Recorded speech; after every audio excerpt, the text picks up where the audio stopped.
Hi hello ನಮಸ್ಕಾರ ಸ್ನೇಹಿತರೆ, Mahalakshmi logs ಇನ್ ಕನ್ನಡಗೆ ಸ್ವಾಗತ. ಇದು ಪಾರ್ಟ್ 2 ಆಫ್ ಲಾಲ್ಬಾಗ್ ಲಾಗ್ಸ್ ಆಗಿದೆ. ಹಾಗೆ ನಾವು ಲಾಲ್ಬಾಗಲ್ಲಿ ಬರ್ತಾನೆ ಇದು ಧ್ಯಾನ್ ಶಿಬಿರ್ ಅಂತ ಒಂದು ಬ್ಯಾನರ್ ಕಾಣಿಸುತ್ತೆ. ಇದು ಮೆಡಿಟೇಷನ್ಗೆ ಸಂಬಂಧಪಟ್ಟಂತಹ ಒಂದು ಶಿಬಿರ ಆಗಿತ್ತು. ನಮಗೂ ಸಹ ಮೆಡಿಟೇಷನ್ ಬಗ್ಗೆ ತಿಳ್ಕೋಬೇಕು ಅನ್ನೋ ಇಂಟ್ರೆಸ್ಟ್ ಇದ್ದ ಕಾರಣ ನಾವು ಕೂಡ ಜಾಯ್ನ್ ಆದ್ವಿ. ಅವರು ನಮಗೆ ಯಾವ ರೀತಿ ನಾವು ಧ್ಯಾನವನ್ನು ಮಾಡಬೇಕು ಅನ್ನೋದನ್ನು ಸಹ ತಿಳಿಸ್ಕೊಡ್ತಾ ಹೋದರು. ನೀವು ಕೂಡ ಒಮ್ಮೆ ಕೇಳಿ ಸ್ನೇಹಿತರೆ. ಎಕ್ಸ್ಪೀರಿಯನ್ಸ್ ಆಗುತ್ತೆ ನಿಮಗೆ. ಆಮೇಲೆ ನಿಮ್ಗೆ ಇಂಟ್ರೆಸ್ಟ್ ಇದೆ, ನಿಮ್ಮ ಏರಿಯಾದಲ್ಲಿ ಎಲ್ಲ ಪ್ರಶಿಕ್ಷಕರು ಇರ್ತಾರೆ, ಅದನ್ನು ಕಾಂಟ್ಯಾಕ್ಟ್ ನಂಬರ್ ಕೊಡ್ತೀನಿ. ನಾನು ಕಮಾಂಡ್ ಕೊಡ್ತಾ ಹೋಗ್ತೀನಿ. ಅಂದರೆ ಬಾಡಿ ಮತ್ತು ಮೈಂಡು ರಿಲ್ಯಾಕ್ಸ್ ಆದಾಗ ನಾವು ಹೇಗೆ ಧ್ಯಾನಾವಸ್ಥೆಗೆ ಹೋಗ್ಬೋದು ಅನ್ನೋ ಒಂದು ಸಣ್ಣ ಟೆಕ್ನಿಕ್ ಮೂಲಕ ಹೇಳ್ಕೊಡ್ತೀನಿ. ಅದನ್ನು ನೀವು ಪ್ರಾಕ್ಟಿಕಲ್ ಆಗಿ ಮಾಡಬೇಕಾಗುತ್ತೆ. ಭೂಮಿ ತಾಯಿಯಿಂದ ಎನರ್ಜಿ ಬರ್ತಾ ಇದೆ, ಎಲ್ಲಿಂದ ಪಾದದ ಮೂಲಕ ಇಡೀ ದೇಹಕ್ಕೆ ಅದು ಸಂಚಾರ ಆಗ್ತಾ ಇದೆ ಮತ್ತು ನಿಮ್ಮನ್ನು ರಿಲ್ಯಾಕ್ಸ್ ಮಾಡುವಾಗ ಸಹಾಯ ಮಾಡ್ತಾ ಇದೆ ಅನ್ನೋದು ಭಾವನೆ. ಅಮ್ಮನಿಂದ ನಾವು ಶಕ್ತಿ ಪಡೆದಿರ್ತೀವಿ, ಅವರಿಗೆ ಅಡ್ಜಸ್ಟ್ ಆಗುತ್ತೆ. ಮುಂದೆ ಇರೋದು ಭೂಮಿ ತಾಯಿ ಮಾತ್ರ ಶಕ್ತಿ ಇದೆ, ಹೇಗೆ ಬರುತ್ತೆ, ಹೇಗೆ ನಿಮ್ಮನ್ನು ರಿಲ್ಯಾಕ್ಸ್ ಮಾಡುತ್ತೆ ಅಂತ ಒಂದು ಅನುಭವ. ಅದನ್ನು ತಗೊಳ್ತೀನಿ. ನಾನೇನು ಮಾಡ್ತೀನಿ, ಶುರು ಮಾಡುವಾಗ ಕಣ್ಮುಚ್ಕೊಳ್ಳೋಕೆ ಹೇಳ್ತೀನಿ. ನಾರ್ಮಲ್ ಆಗಿ ಉಸಿರಾಡಿ ಮೃದುವಾಗಿ ಮುಚ್ಚಿಕೊಳ್ಳಿ. ಆರಾಮವಾಗಿ ಕುಳಿತುಕೊಳ್ಳಿ. ಬೆರಳಿನಿಂದ ಪ್ರಾರಂಭಿಸೋಣ. ಅರಳಾಡಿಸಿ ಅಲ್ಲಿಯ ಸ್ನಾಯುಗಳ ಒತ್ತಡವನ್ನು ತಗೊಳಿಸಿ. ಹಾಗೆ ಸಂಪೂರ್ಣವಾಗಿ ಶಾಂತಗೊಳಿಸಿ. ಭೂಮಿ ತಾಯಿಯಿಂದ ಶಕ್ತಿಯು ನಿಮ್ಮ ಪಾದಗಳ ಮೂಲಕ ನಿಯಂತ್ರಿತವಾಗಿ ಹರಿದು ನಿಮ್ಮ ದೇಹದ ಎಲ್ಲ ಅಂಗಾಂಗಗಳಿಗೂ ಶಕ್ತಿ ಕೊಡುತ್ತಿದೆ ಹಾಗೂ ಆರಾಮಗೊಳಿಸುವುದು ಸಹಕರಿಸುತ್ತಿದೆ ಎಂದು ಮುಖದ ಮೇಲಿನ ಭಾರವು ಕರಗಿ ಹೋಗುತ್ತಿದೆ ಎಂದು ಭಾವಿಸಿದೆ. ಹಾಗೆ ಆಳವಾದ ವಿಶ್ರಾಂತಿಯನ್ನು ಅನುಭವಿಸಿ. ಈಗ ನಿಮ್ಮ ಮನಸ್ಸು ತಿಳಿಯಾಗಿದೆ, ಹಗುರವಾಗಿದೆ. ನಿಮ್ಮ ತಿಳಿಯಾದ ಮನಸ್ಸನ್ನು ನಿಧಾನವಾಗಿ ನಿಮ್ಮ ಹೃದಯದ ಕಡೆ ತನ್ನಿ. ಭಾವನೆಯನ್ನು ಮರಣೆಯ ಮೇಲೆ ಸ್ವಲ್ಪ ಕಾಲ ಅಲ್ಲಿಯೇ ವಿಶ್ರಮಿಸಿ. ಹಾಗೆ ಧ್ಯಾನದಲ್ಲಿ ಸ್ಟಾರ್ಟ್ ಮೆಡಿಟೇಷನ್. ವಿಚಾರಗಳು ಬಂದರೆ ಅದನ್ನು ಕಡೆಗಣಿಸಿ ಹೊರಗಡೆ ಹೋಗಲು ಬಿಡಿ. ಕಣ್ಣುಗಳನ್ನು ತೆರೆಯಿರಿ.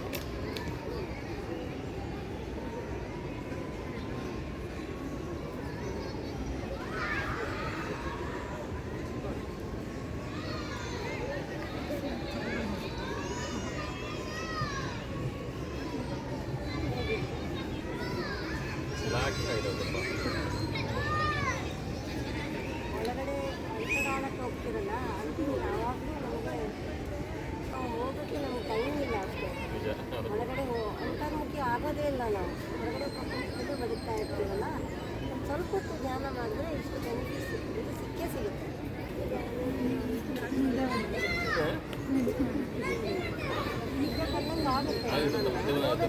ನಂತರ ಈ ಮೆಡಿಟೇಷನ್ ಬಗ್ಗೆ ತಿಳ್ಕೊಂಡು ಆದಮೇಲೆ ನಾವು ಲಾಲ್ಬಾಗಲ್ಲೇ ಒಳಗಡೆ ಹೋಗ್ತಾ ಇದ್ದೀವಿ. ಅಲ್ಲಿ ದೂರದಲ್ಲಿ ಒಂದು ಬೆಟ್ಟ ಕಾಣಿಸ್ತಾ ಇದೆ. ಅಲ್ಲಿ ಒಂದು ದೇವಸ್ಥಾನದ ರೀತಿಯಲ್ಲೇ ಕಟ್ಟಿದ್ದಾರೆ. ಈ ಬೆಟ್ಟದ ಮೇಲೆ ನಿಂತ್ಕೊಂಡು ನೋಡಿದರೆ ಹಚ್ಚ ಹಸಿರಿನಿಂದ ಕೂಡಿರುವಂತಹ ಮರಗಿಡಗಳು ಹಾಗೆ ಬಿಲ್ಡಿಂಗ್ಗಳು ಎಲ್ಲ ತುಂಬಾ ಚೆನ್ನಾಗಿ ಕಾಣಿಸ್ತಾ ಇತ್ತು. ಈ ಬೆಟ್ಟದಿಂದ ಕೆಳಗಡೆ ಬಂದ ಮೇಲೆ ಇಲ್ಲಿ ಒಂದು ಎಕ್ಸಿಬಿಷನ್ ನಡೀತಾ ಇದೆ ಅಂತ ಗೊತ್ತಾಯಿತು. ಅದನ್ನು ನೋಡಬೇಕು ಅನ್ನೋ ಕಾರಣಕ್ಕೋಸ್ಕರ ನಾವು ಮುಂದೆ ಹೋಗ್ತಾ ಇದ್ದೀವಿ. ಆ ಎಕ್ಸಿಬಿಷನ್ ಹೆಸರು ಬಂದು ನೀರಿನ ಅಡಿಯಲ್ಲಿ ಮೀನುಗಳ ಸುರಂಗ ಪ್ರದರ್ಶನ, under water fish tunnel exhibition ಅಂತ. ಇದಕ್ಕೆ ನಾವು ಟಿಕೆಟನ್ನು ತೊಗೊಂಡು ಹೋಗಬೇಕಾಗುತ್ತೆ. ಈ ಟಿಕೆಟ್ ಕೌಂಟ್ರ್ ಹತ್ರ ಅಷ್ಟೆಲ್ಲ ಏನು ರಶ್ ಇರಲಿಲ್ಲ ಸ್ನೇಹಿತರೆ, ಫ್ರೀಯಾಗೇ ಇತ್ತು. ಜನಗಳು ತುಂಬಾ ಕಡಿಮೆ ಇದ್ದರು. ಹಾಗಾಗಿ ಬೇಗನೆ ಟಿಕೆಟ್ ತೊಗೊಂಡು ನಾವು ಒಳಗಡೆ ಹೋಗ್ತೀವಿ. ಪರ್ ಹೆಡ್ ದೊಡ್ಡವರಿಗೆ 100 ರುಪೀಸು, ಚಿಕ್ಕವರಿಗೆ 50 ರುಪೀಸ್ ಪರ್ ಹೆಡ್ಡು. ಹಾಗೆ ಒಳಗಡೆ ತುಂಬಾ ಚೆನ್ನಾಗಿತ್ತು ಎಕ್ಸಿಬಿಷನ್. ನೀವು ಕೂಡ ನೋಡಿ ಎಂಜಾಯ್ ಮಾಡಿ.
ಇದಿಷ್ಟು ಲಾಲ್ಬಾಗಲ್ಲಿ ನಡೆದಂತಹ ಎಕ್ಸಿಬಿಷನ್ ಆಗಿತ್ತು.